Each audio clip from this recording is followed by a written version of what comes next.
Julgados e comentados. A jurisprudência sob a ótica do Ministério Público. Uma produção Ministério Público do Paraná.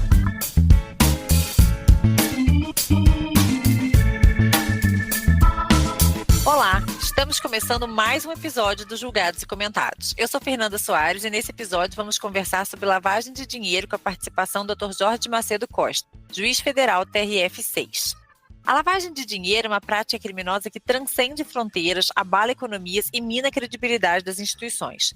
No Brasil, a Lei 9613 de 98 representa um marco no combate a esse crime, estabelecendo mecanismos específicos para sua prevenção, repressão e punição.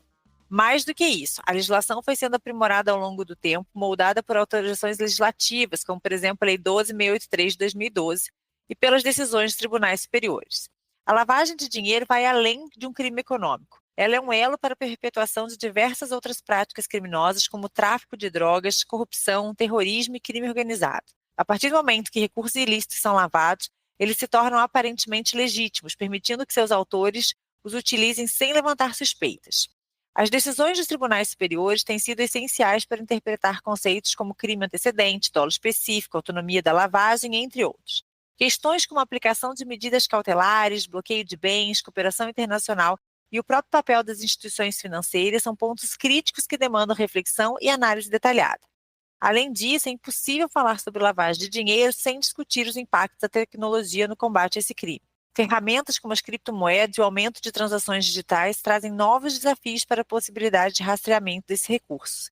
Esses e outros temas serão debatidos no episódio de hoje.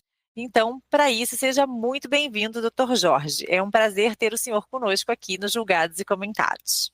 Boa tarde, Fernanda. Da minha parte, também é um grande prazer poder participar desse programa. Honrado com o convite e parabenizando aí o Ministério Público do Estado do Paraná por promover esse evento de fundamental importância, sobretudo diante de um tema que hoje faz parte, né, do nosso cotidiano, da cena jurídica brasileira. É difícil você hoje se deparar com uma manchete de jornal que envolva algum escândalo, alguma operação, onde o tema lavagem de dinheiro não esteja inserido, né? É uma modalidade criminosa que está no nosso ordenamento relativamente há pouco tempo, né? Se entendermos, né, que a Lei 9.613 é de 1998, então nós estamos ainda num processo, numa evolução da construção, da interpretação da lei, né, da jurisprudência, e eventos como esses são sempre de fundamental importância para a colaboração da construção desse conhecimento, né, e desse debate.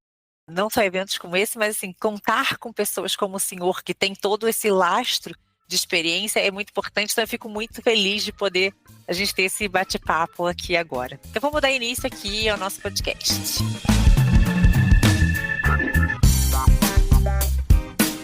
No caso de lavagem de dinheiro, a dificuldade de rastrear o dinheiro ilícito ao seu crime antecedente faz com que se recorra com certa frequência ao uso de provas indiciárias. Um dos problemas centrais com o uso dessa modalidade probatória é que ela exige uma análise cuidadosa dos fatos circunstanciais sem a garantia de uma evidência material direta. Isso tem gerado debates acalorados na doutrina sobre a legalidade e a moralidade de condenar com base em indícios, especialmente quando o resultado é a privação de liberdade. Explique para os nossos ouvintes o que é uma prova indiciária e como os tribunais superiores têm lidado com essa modalidade probatória quando a gente se refere a lavagem de dinheiro, crime antecedente, enfim, é o nosso tema aqui em análise. Vamos lá. São os pontos talvez mais sensíveis, né, no julgamento desses casos. O que a gente chama de prova indiciária, a gente tem que ter um cuidado, porque às vezes a legislação e o próprio Código de Processo Penal e a própria lei de lavagem, né, não interpretar isso necessariamente como apenas, fulano foi condenado apenas com base em indícios, né? Indícios é uma coisa e prova indiciária é um pouco diferente, né? O crime de lavagem de dinheiro, pela sua própria estrutura, né, nós estamos falando em ocultação e dissimulação da natureza de valores, né, da declaração de bens que são obtidos através de forma ilícita, trazem, na sua própria estrutura, né, uma série de dificuldades em relação à investigação. Em decorrência disso, é muito comum no cometimento do crime a utilização de uma série de subterfúgios, a gente falando de forma prática, interpostas pessoas, fracionamento de valores, transferências de recursos para outros países. Tudo isso dificulta sobremaneira, durante a chamada persecução penal, né, que é a fase da investigação, a obtenção de elementos que possam ligar diretamente, né, a pessoa, o autor do fato, ao que está sendo a tentativa da busca daquela verdade real, do fato a ser provado.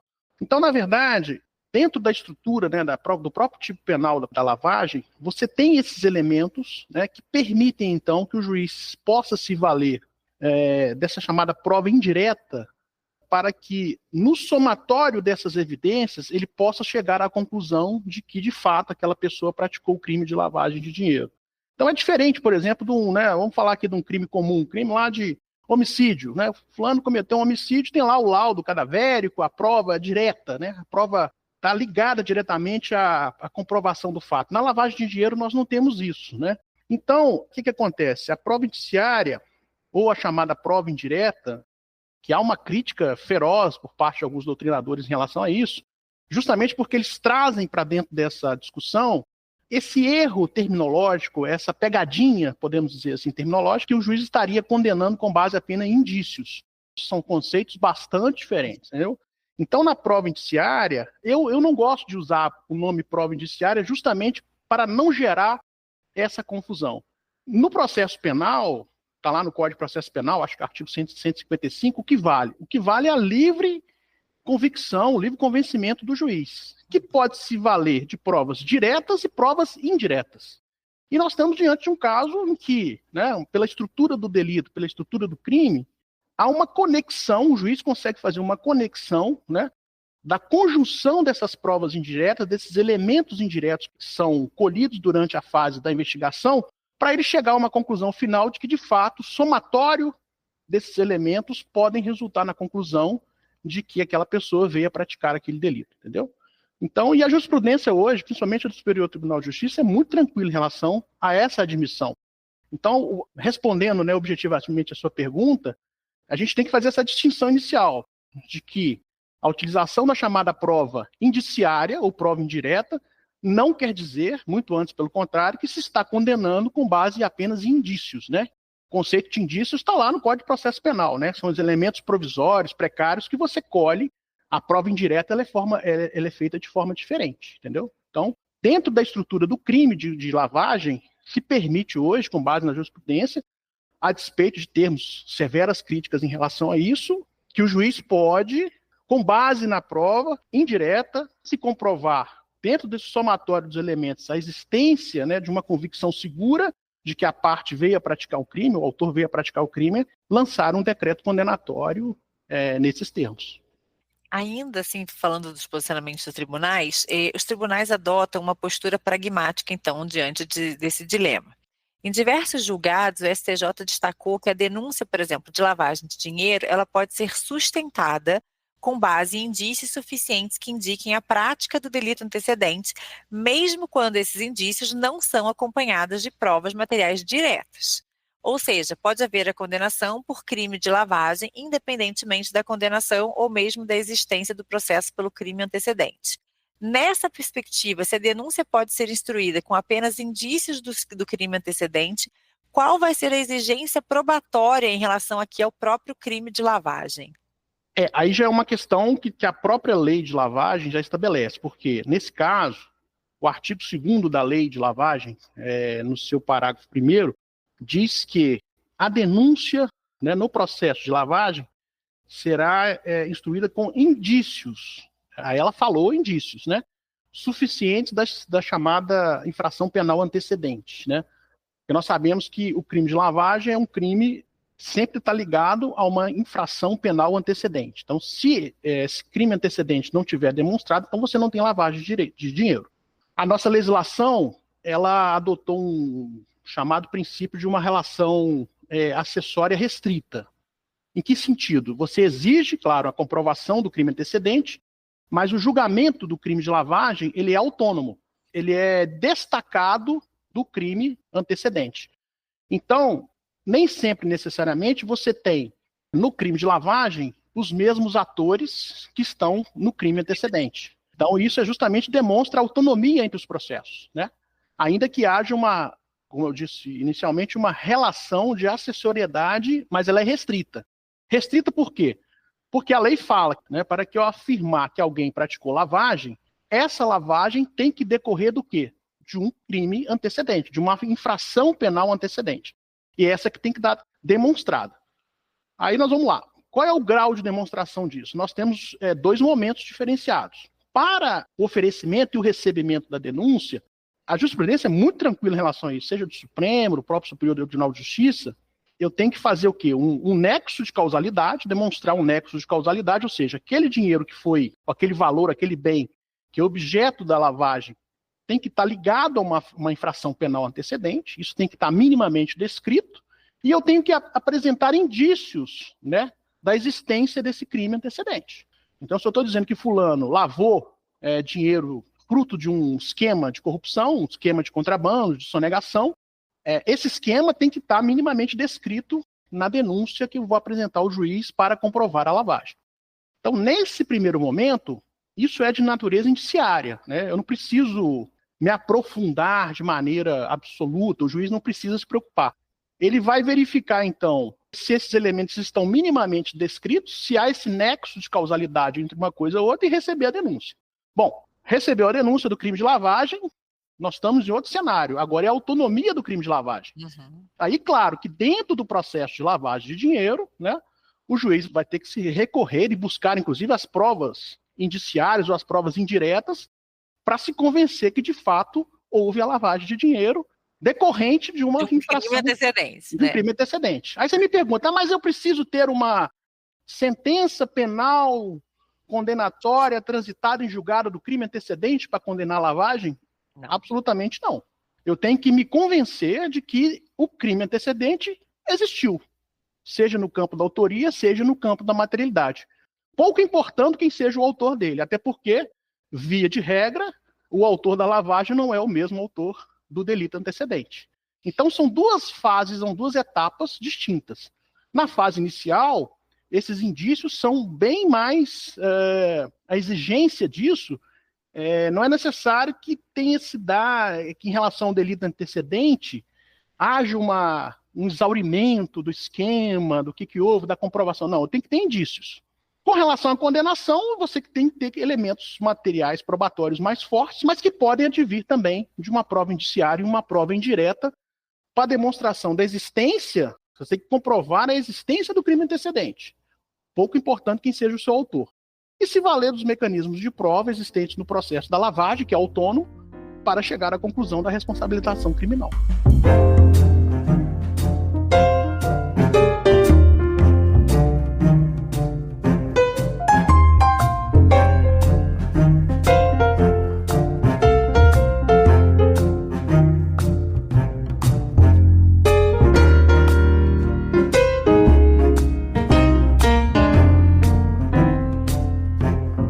Jorge, o senhor falando, assim, parece que foi muito simples a gente chegar nisso, né? Mas houve toda uma construção doutrinária e jurisprudencial, né? Foi muita reflexão para chegar no que deveria ser comprovado ou não em relação ao crime antecedente, né? Eu falo assim, hoje o senhor traz, assim, com uma leveza que parece que, assim, quase que óbvio que não precisa comprovar o crime antecedente, mas a gente teve muita discussão a esse respeito. Muita discussão. E como eu falei, nosso instrumental legislativo em relação à lavagem de dinheiro é muito recente, né? Nós temos uma lei de 1998, só fomos verificar que foi quando o crime de lavagem de dinheiro recebeu a tipificação no Brasil na 9.613. Então, agora que os tribunais estão começando, de fato, principalmente os tribunais superiores, a consolidar mais um pouco a jurisprudência, né? E fruto disso é justamente diante da dificuldade prática. Você tem vários critérios, porque a lei de lavagem, ela encerra conceitos de direito penal, de direito processual penal, de execução penal, enfim, é uma loucura, né? Então, o juiz tem que saber lidar com isso. Então, quando você fala assim, autonomia da lavagem em relação ao crime antecedente, todo mundo pergunta, mas como? Não pode ser, né? Como é que vai ser?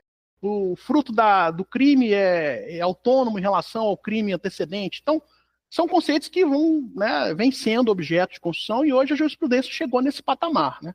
A não ser que haja uma mudança que eu acho pouco provável, mas pelo menos em relação a esse ponto que nós estamos tratando aqui, acho que a coisa está mais ou menos consolidada.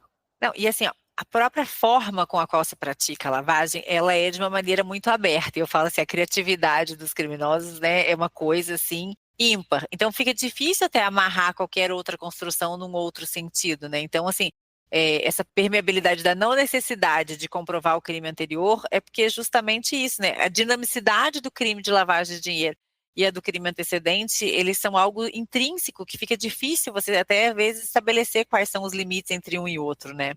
E muitas vezes o que acontece? O processo de lavagem, a própria estrutura da lavagem de dinheiro, você às vezes só consegue reconhecer ou detectar que aquele sistema que foi utilizado pertence a uma determinada atividade delituosa muito depois dela ter acontecido. Uhum. Então, às vezes fica difícil você fazer essa conexão de uma maneira muito explícita, né? Muito óbvia.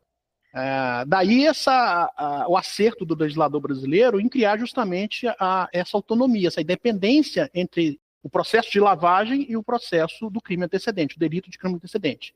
Uhum. Você vai me dizer, mas uma denúncia pode, na mesma peça, imputar a alguém a prática do crime antecedente e o crime de lavagem? Pode. Só se essa evidência foi muito óbvia, mas via de regra, em 99% dos casos, não é isso que ocorre. Até assim, nesse tema, doutor Jorge, como que o senhor avalia a prática da chamada autolavagem de dinheiro? Ou seja, a fruição dos bens oriundos das atividades delitivas anteriores. Se enquadraria como crime apenas quando o indivíduo tem intenção de dar aparência de legalidade a esses fundos provenientes de atividade ilícita? Ou isso quando não ocorre a chamada contaminação dos bens? Então, queria que o senhor falasse um pouquinho sobre esse tema da autolavagem. Essa questão também dá ensejo a intensos debates aí, sobretudo no campo de vista prático, né? Uhum. Que é a discussão da chamada autolavagem. Na verdade, o direito no nosso sistema brasileiro, nós não temos essa denominação de autolavagem propriamente dita. Isso é um conceito mais doutrinário. Mas ela é admitida no nosso ordenamento jurídico, porque nós temos a chamada heterolavagem, quando o autor da infração penal antecedente é diverso daquele que comete a lavagem de capitais.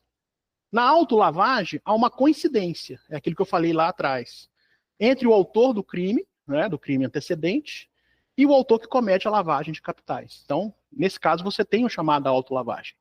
Qual que é o risco que nós temos, que nós corremos nisso aí? É que em algumas modalidades criminosas, a fruição do que se obtém com a prática do crime, às vezes pode confundir, né? Então nós temos situações em que a pessoa pratica o crime, obtém uma vantagem financeira econômica com a prática daquele crime e usufrui disso. Nesse caso, a doutrina e a jurisprudência costumam dizer que você não estaria propriamente diante de uma situação de lavagem, mas de um próprio exaurimento do delito antecedente, né?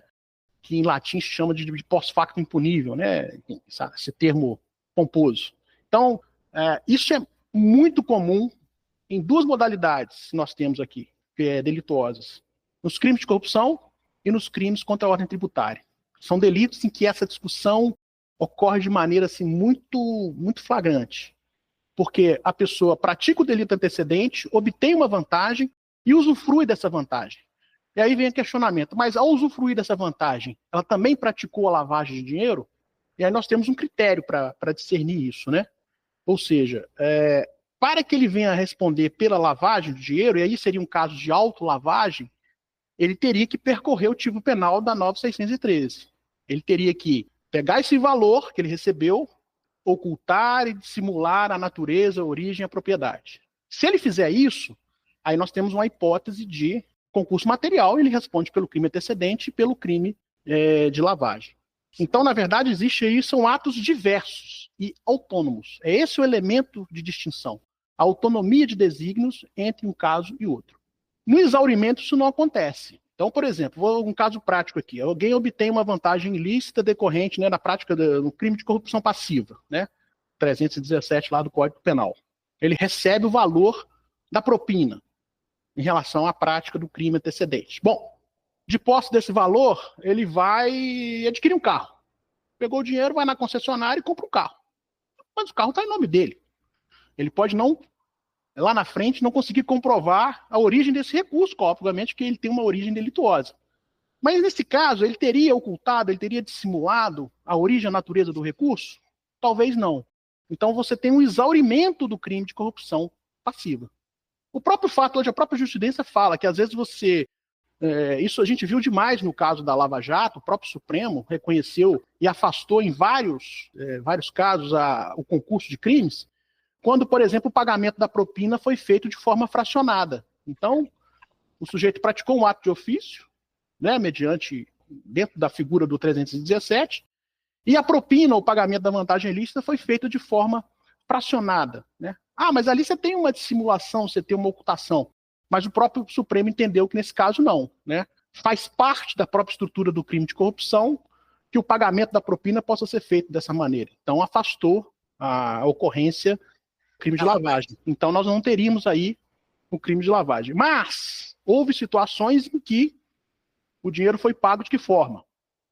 Remessa de recurso para o exterior, para offshore, contas fantasmas, interpostas pessoas, laranja, até chegar ao seu beneficiário final.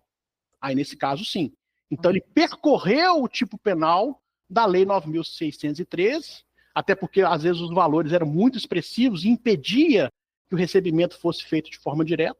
Então, nesse caso, ele se valeu da estrutura autônoma, aí voltamos a falar da autonomia, prevista lá no artigo 1º, no tipo penal do artigo 1º, né, da Lei 9.613, para ocultar e dissimular a origem e a natureza desse recurso, e aí responde em concurso material. Então, nesse caso, aí nós teríamos, né, uma situação em que haveria a lavagem e a prática do delito antecedente. Então, basicamente, essa é a distinção.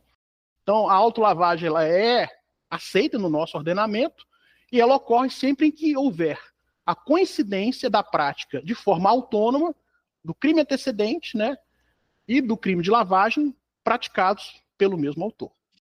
Que não pode se confundir, né? De achar que sempre, quando a gente tem um delito desse, assim, tipo, uma corrupção, que na hora de usufruir o proveito da corrupção, estaria tendo autolavagem, né? A gente percebe muito essa confusão entre o mero exaurimento e a autolavagem. Então, por exemplo, no crime contra a ordem tributária, essa discussão é muito grande.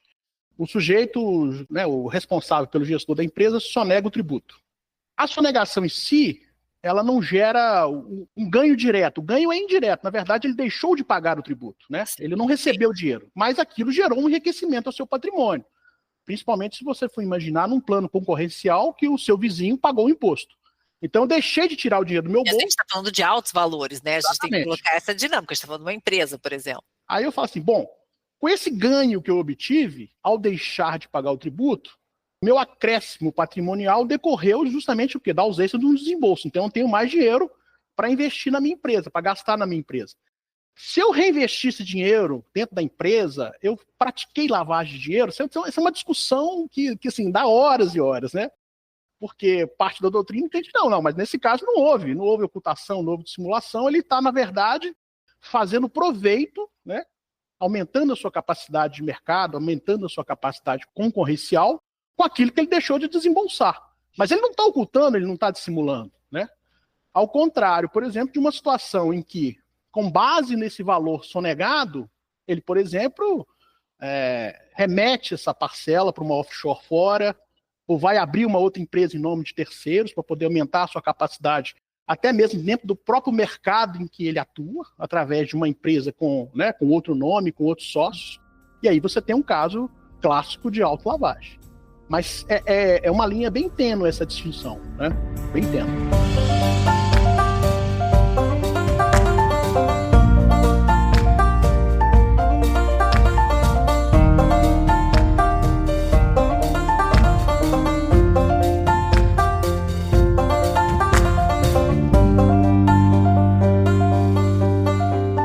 E nessa temática ainda, a gente percebe assim, uma participação muito grande nesse tipo de crime de pessoas jurídicas, né? Então, o combate ao crime oriundo das pessoas jurídicas é um dos temas ainda de política criminal e de dogmática que se evidencia frequentemente nos delitos econômicos, de lavagem de dinheiro, dentre outros, né? Onde tenta-se descortinar o comportamento coletivo em que as empresas estão envolvidas. Como que o senhor avalia o atual quadro normativo quanto à possibilidade de responsabilização das pessoas jurídicas por crime de lavagem de dinheiro? A gente não tem esse regramento, a gente tem uma eterna discussão em relação a isso, a gente tem a previsão da possibilidade de responsabilização da pessoa jurídica, mas a gente não tem essa previsão em âmbito normativo. Então, como que o senhor analisa essa possibilidade ou assim um eventual regramento que possibilite a responsabilidade? O senhor acha que isso seria efetivo no campo da lavagem ou não seria? Qual é a opinião do senhor nesse tema? Eu sou um pouco cético em relação a isso. Eu acho que a responsabilização penal da pessoa jurídica num campo como esse, eu acho que nós teríamos mais um elemento para problematizar não só a investigação como o processo. É claro que, via de regra, é difícil, às vezes, num crime, quando é praticado por pessoa jurídica, você justamente identificar, dentro de uma estrutura empresarial, quem efetivamente teve o comando, teve a voz, a ordem para a execução daquele delito. Mas, para isso, nós já temos muitas teorias do domínio do fato. Então, por exemplo, no direito brasileiro, a experiência que nós temos em relação à responsabilidade penal da pessoa jurídica não trouxe tanto avanço assim, que nós temos hoje no campo dos crimes ambientais. Sim. E, via de regra, você tem lá uma imposição de natureza em relação à pessoa jurídica, de natureza administrativa, pelas próprias limitações materiais. E no campo do chamado direito sancionador, eu acho que nós estamos muito bem regulados. Então, a própria Lei 9.613 traz uma carga em relação às pessoas jurídicas, no que diz respeito à sua obrigatoriedade de informação, de ser parceiro das autoridades na chamada fiscalização, no monitoramento das operações que são suspeitas. Então já traz uma carga pesada em relação ao descumprimento dessas normas. Então, lá atrás, alguns anos, você perguntava, o gerente do banco era mais amigo de quem? Da polícia ou do cliente? Sim. Há 20 anos, talvez ele era do cliente, mas hoje eu acho que ele é da polícia. Então, assim, a instituição financeira, a pessoa jurídica séria que atua de forma responsável, talvez hoje seja a maior interessada em evitar que no seu ambiente ocorra uma operação de lavagem de dinheiro, porque as sanções são muito pesadas. E aí nós temos no campo do próprio órgão de regulação financeira, que é o Banco Central, processos sancionadores, na Comissão de Valores Imobiliários, processos sancionadores, no próprio âmbito da Superintendência de Seguros Privados, os EPs, processos sancionadores. Então, já há um cerco, claro que de natureza administrativa, bastante forte em relação a isso, que eu acho que tem muito mais eficácia do que propriamente você trazer isso para o âmbito do campo penal. No âmbito dos delitos fiscais, você tem as representações fiscais transfincenais, você tem o processo administrativo fiscal, que é um processo também pesado. Então, eu confesso que eu não vejo com bons olhos como um instrumento para poder otimizar ou tornar mais eficaz o combate e a prevenção à lavagem, você trazer a pessoa jurídica para dentro do campo penal. Eu acho que da forma como está, nós estamos bem servidos. Ok, achei interessante. Eu até achei que o senhor comungaria de outra opinião, assim, então eu vou refletir, porque eu confesso que eu sou adepta à responsabilidade penal da pessoa jurídica, e aí... Mas é um assunto que assim, ainda me instiga, sabe quando assim, você estuda, eu cada hora me curva a um posicionamento diferente. Assim. O meu olhar talvez seja um olhar mais de natureza pragmático. Nós já temos um processo penal muito, muito complexo, muito complicado, muito suscetível a uma série de... Então, eu acho que é um problema a mais que você traria para dentro do campo judicial, pelo menos a minha visão. E sim, a gente voltaria àquelas discussões de necessidade de dupla imputação ou não, toda aquela discussão que a gente já teve, outrora em relação a delitos ambientais, a gente teria isso agora, e eu acho que talvez o senhor tenha razão mesmo de deixar... Por exemplo, vamos supor, um grande conglomerado financeiro, um banco, esteja envolvido num esquema de lavagem. Honestamente, eu acho que uma sanção administrativa para suspensão de atividade, suspensão em relação à atuação dos seus dirigentes, as sanções administrativas, chamado direito sancionador previsto lá, praticado pelo Banco Central, que na verdade é quase um processo penal. Sim. Eu vejo como muito mais eficaz do que um processo criminal, assim, do ponto de vista pragmático, Mas isso, obviamente, é uma discussão que, demanda um estudo, um aprofundamento, mas assim, eu estou falando da nossa realidade do dia a dia. Não vejo, assim, com grande eficiência prática para ajudar no combate a isso aqui, não.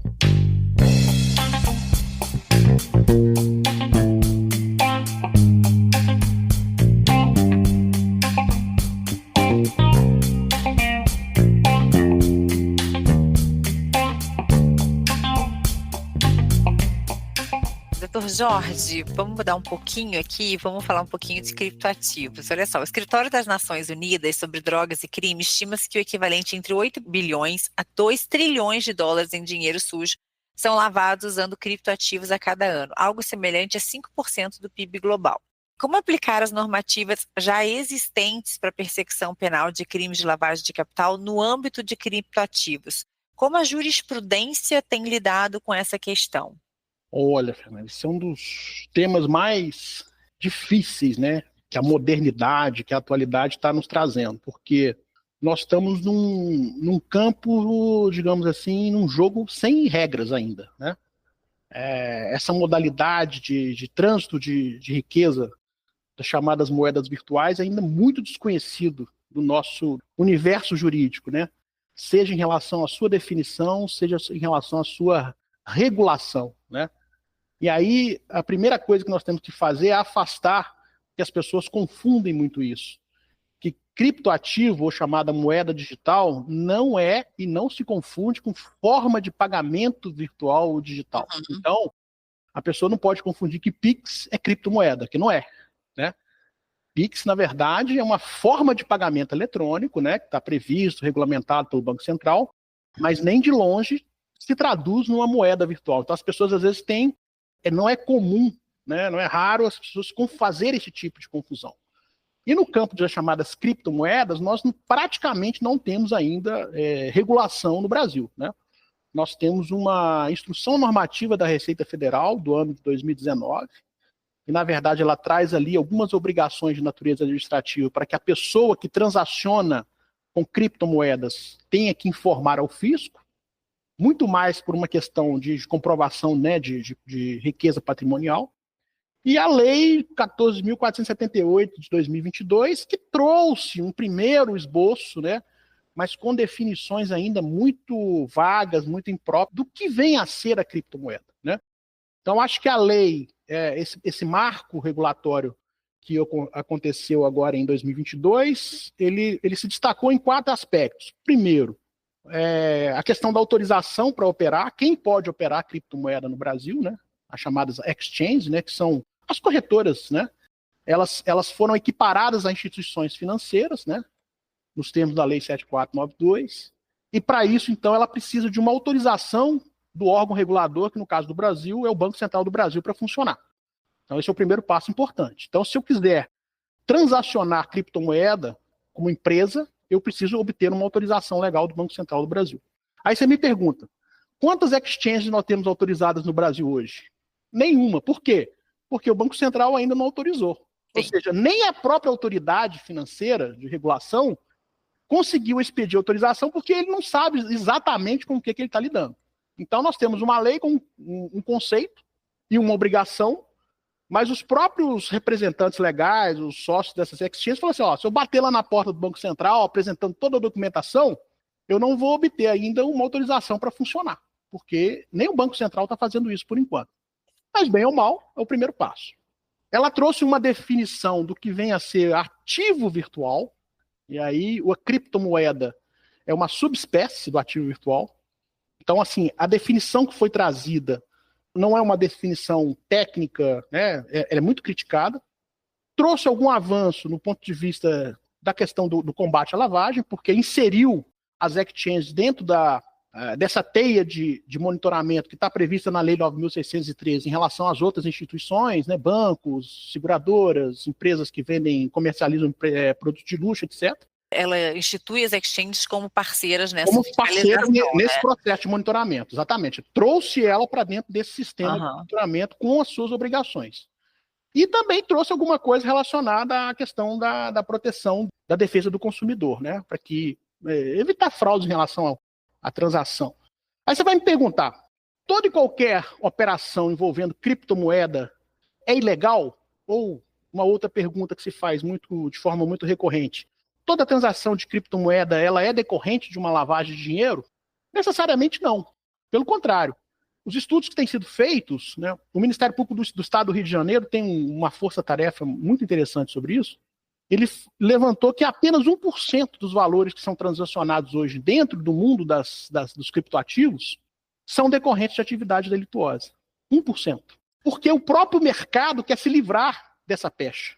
O mercado ele é tão eficaz, ele é tão eficiente, ele é tão promissor, que justamente ele quer se afastar dessa alegação de que criptomoeda representa lavagem de dinheiro. Ele não quer esse vínculo, né, para os demais, ele quer que a população participe, invista Qual é a ali. grande confusão que se faz em relação a isso? Porque no âmbito das criptomoedas, dos criptoativos, você tem um elemento inserido que é talvez o principal, a pedra de toque da lavagem, né? Que é a não identificação do seu verdadeiro proprietário. Então, quando você transaciona a criptomoeda de forma legal, legítima, hoje, se eu quiser comprar criptomoeda, como juiz, eu posso entrar lá e abrir o site, comprar, depositar. Só que vai haver um instante, pela própria natureza e estrutura da operação, isso faz parte do jogo, do sistema, não há a identificação de quem é o verdadeiro portador daquele recurso, portador daquela riqueza, né? E nesse caso, então, você tem a possibilidade da prática da lavagem, porque há uma confusão muito grande. Na prática da lavagem, você que oculta o quê? Oculta e dissimula a natureza e a origem. Então, na verdade, existe um ato de omissão na informação de quem é o verdadeiro proprietário daquele valor. É aí que está inserida a prática da lavagem quando se está diante das criptomoedas. Como no sistema, né, no próprio sistema que foi concebido da negociação, você não tem esses registros, você tem um token, né, com uma senha, onde você tem lá uma quantidade numérica que representa ao final e ao cabo da operação uma expressão monetária, que ela pode ser transformada em moeda corrente, moeda estrangeira, enfim. Então, a ausência dessa identificação é que permite que se faça essa confusão. Mas se eu tenho, por exemplo, uma negociação de criptos, e eu faço a minha declaração no imposto de renda, porque acho que no Brasil hoje é acima de R$30 mil por mês, alguma coisa assim, eu estou relativamente seguro, né, de que eu venha praticar. Só que a representação, né, de valor econômico disso é que traz, com a ocultação do seu verdadeiro, do seu real proprietário, que traz para muito próximo do mundo, desse submundo, né, das cavernas da lavagem, as operações com criptoativos.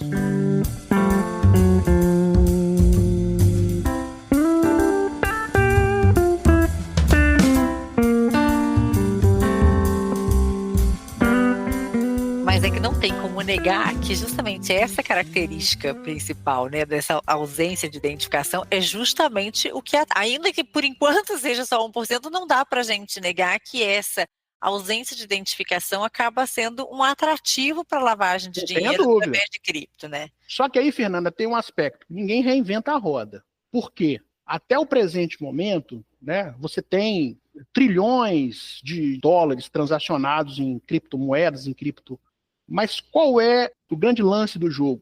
Em algum momento, essa expressão, esse quantitativo que está lá no token, expressos em bitcoins, enfim, na linguagem que se queira dar, ele vai ter que sair desse casulo e se transformar em dinheiro. Porque hoje, no mundo atual, ainda, né, por enquanto, não sei se vamos chegar lá, mas você não chega numa concessionária de carro e fala assim, eu quero comprar uma BMW, tudo bem, ela custa R$300 mil. Então, o senhor me dá o seu token, por favor, para eu lhe passar os meus criptoativos? Isso ainda não está sendo possível. Então, o criptoativo, as criptomoedas, é um método muito eficaz dentro desse mundo de transação, mas em algum momento, para que o lavador de dinheiro possa realmente se beneficiar materialmente daquele valor, ele vai ter que retirar isso e transformar isso numa expressão monetária. E aí você põe o guiso no gato. Vai ter que entrar num banco, vai ter que ter um saque, vai ter que ter uma expressão monetária no mundo dos normais, dos seres vivos, para que isso represente um valor.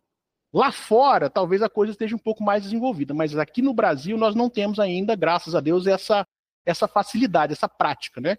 Então nós temos a transação de criptos e tal, mas ela, em algum momento, para ela se transformar numa expressão financeira real, verdadeira, material, palpável, ela vai ter que entrar no mundo verdadeiro e aí no sistema financeiro real.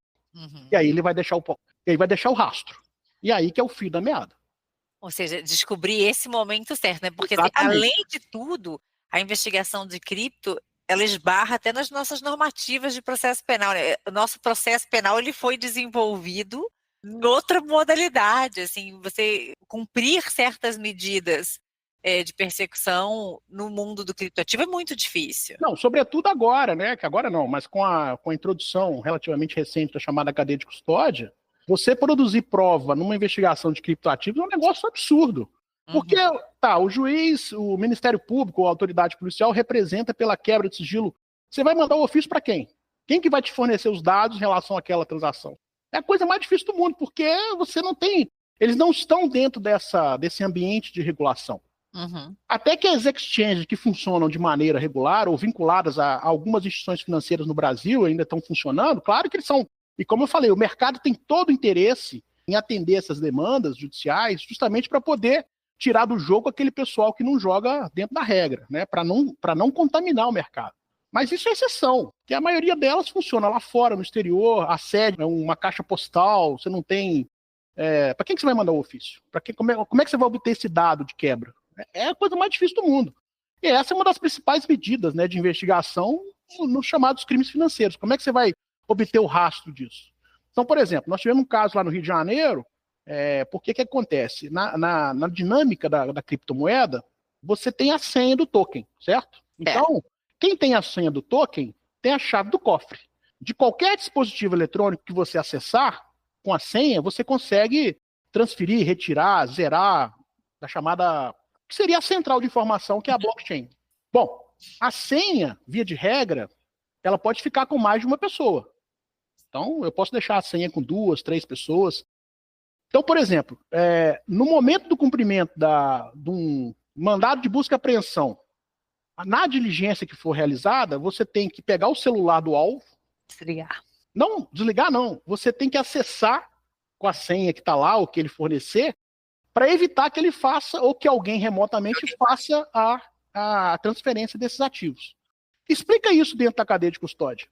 Quer dizer, então, a par da ausência de regulação, isso está trazendo para a gente, dentro do nosso arcaico Código de Processo, esbarrando nos nossos dogmas de sigilo. Né? Você está vendo agora a discussão que está sendo travada entre STJ e Supremo sobre a questão dos relatórios de inteligência financeira do COAF, pode requisitar, não pode, uma semana pode, na semana seguinte não pode a polícia, não pode o Ministério, não pode. Quer dizer, você vive diante de uma instabilidade, o que dirá para tratar de assuntos como esse? Então, esse é um assunto que realmente vai demandar, o Conselho Nacional de Justiça tem, eu acho que o Conselho Nacional do Ministério Público também, comissões funcionando para criar regras mínimas, porque o juiz nisso aqui, você tem que ir pela experiência, pelo bom senso, correndo o risco de lá na frente o cara virar e falar assim, não, esse laço aqui tinha que ser cor de rosa, ele é amarelo, então isso aqui não vale, entendeu? Porque nós não temos esse regramento, né? O assunto ainda é muito fluido, é muito... E quando tem, a gente já tem que lidar com essa instabilidade, assim, sejamos honestos, se regras que estão lá desde o início do CPP, a gente já tem que cuidar com revisões, imagine em relação... Exatamente. Então, são dificuldades de natureza prática. A gente que já está aqui eu tenho 25 anos de magistratura e 23 no crime. Dos 23 no crime, 22 mexendo com lavagem. Então, a gente aprende a cada dia. Isso eu costumo dizer que é igual você escalar o Everest. Você vai chegando, o cume nunca chega. Então, a cada dia, né, vão sendo inventadas novas metodologias, novos processos, que o sistema judicial vai demorar anos-luz para poder acompanhar. Né? Então, se a gente não tiver a mente um pouquinho aberta para poder entender que essa evolução do nosso sistema não vai acompanhar a velocidade dessas tecnologias, a gente não sei não. Então, hoje são os dois grandes fantasmas que eu vejo, né? Posso te dizer assim, dentro desse mundo envolvendo lavagem de dinheiro. Criptoativos e as chamadas bets. Esses, para mim, são os dois grandes dinossauros, né? Aquele filme Parque dos Dinossauros, que você criou o dinossauro filhotinho, ele cresceu, virou um monstro, quebrou a cela e saiu, e agora está todo mundo atrás dele com o risco de ser devorado. Então, são as duas grandes catástrofes do mundo moderno, que eu acho, que vão impactar muito em relação à questão de lavagem de dinheiro. Nossa, eu até queria terminar o podcast assim com um ar de tipo, a gente está caminhando, sabe, na lavagem, mas assim, agora, quando o senhor ainda tocou no assunto das bets, aí realmente, assim, E essa definição do Parque dos Dinossauros para cripto e para bets realmente foi, assim, a melhor possível, mas que nos deixa, assim, completamente... Fernanda, eu posso te assegurar, assim, por maior que tenha sido a boa vontade, a intenção, e eu tenho certeza que foi essa, das pessoas, dos nossos dirigentes que autorizaram o funcionamento dessas bets, eles nunca poderiam imaginar que ia desaguar no que está desaguando. Concordo. Nós tivemos um levantamento, mês passado, participei de um evento na Febraban, foi feito um levantamento. No primeiro semestre de 2024, nós temos cadastrados 52 milhões de CPFs como apostadores ativos em bets. Isso é 1/3 da nossa população, praticamente. Você imagina como é que se consegue fazer o controle disso. Então, o dinossauro está solto. Aí a gente vai ter que correr atrás dele.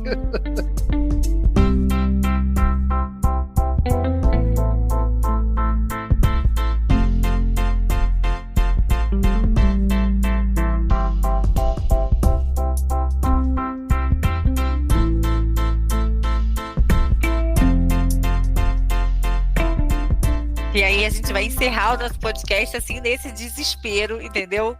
Sabendo que o dinossauro está solto. Eu fui pessimista, mas até lá acho que eu quero estar aposentado. Doutor Jorge, foi um prazer ter o senhor aqui. Eu, infelizmente, tenho que encerrar o podcast em virtude do tempo. Eu acho que assim, eu passaria horas conversando com o senhor, né? O senhor tem muito a nos enriquecer aqui, né? A nós, nossos ouvintes. Então, assim, foi um prazer. Eu espero daqui a um tempo que a gente tenha alguma alteração, tá, no que se refere a bets e criptomoedas, e que o senhor possa voltar, e que não seja algo tão distante, mas que, quem sabe, a gente tem uma luz no fim do túnel, e aí o senhor volta aqui para a gente ter um próximo papo a esse respeito. Ou aí, ou, do contrário, nós estaremos fugindo muito do dinossauro, entendeu? E ele terá procriado, e aí o negócio vai ficar muito feio. Eu tenho que agradecer, volto a dizer, para mim é sempre um prazer, eu sou não só um entusiasta, mas um apaixonado pelo tema. A Justiça Federal teve um papel muito importante nisso há mais de 20 anos. Foi quando, em 2003, foram criadas as famosas, né, varas especializadas em lavagem de dinheiro. Eram 7. E eu tive a felicidade de estar numa delas. Então, esse é um tema, como eu te falei, do dia e do futuro, né? Porque a criminalidade mudou o seu perfil, né? Até os anos 80, nós tínhamos uma criminalidade muito voltada à preocupação da pessoa, do patrimônio. De um tempo para cá, a coisa mudou muito. Por quê? Quem pratica crime sabe que o crime gera muito dinheiro, né? Então, a lavagem passou a ser o principal instrumento. Costumo dizer, a lavagem de dinheiro é o quê? É o oxigênio da criminalidade organizada, né? Nenhuma criminalidade organizada consegue existir ou viver de forma, né, eficaz se não tiver um bom esquema de lavagem de dinheiro atrelado. Então, nós temos prateleira aí para muitos anos, né? E, como eu falei, essas tecnologias vão aparecendo e a gente vai correndo atrás, né? Vai tentando, né, dentro do nosso arcaico sistema processual penal, da nossa estrutura pesada, fazer frente a isso dentro do que é possível, obviamente, dentro dos princípios absolutos de legalidade. Mas a gente tem que ter uma mente aberta para poder entender novos conceitos em relação a isso. Então, só tenho a agradecer, né, a essa participação e novamente parabenizar vocês aí por essa iniciativa, porque realmente o debate, né, dessa temática, ela, além de ser muito atual, ela é absolutamente necessária porque ela faz parte hoje do nosso cotidiano. Muito obrigada, doutor Jorge. Sério, foi assim um prazer. Tenho certeza que nossos ouvintes também, né, vão sair daqui muito instigados e cheios de reflexões, talvez com um pouco de desespero, né, com esse final, mas brincadeiras à parte, eu tenho certeza que todo mundo vai sair assim um pouco mais reflexivo do que começou aqui no início desse podcast. E você, nossos ouvintes, não esqueçam de nos seguir no nosso aplicativo de sua preferência e também em nossas redes sociais. E procure no Instagram por ESMP_PR ou acesse nosso perfil na descrição do episódio. Aproveite também para nos enviar sugestões de temas, dúvidas ou comentários. Muito obrigada e até a próxima. Doutor Jorge, muito obrigada e seja sempre bem-vindo. Muito obrigado. Uma produção Ministério Público do Paraná.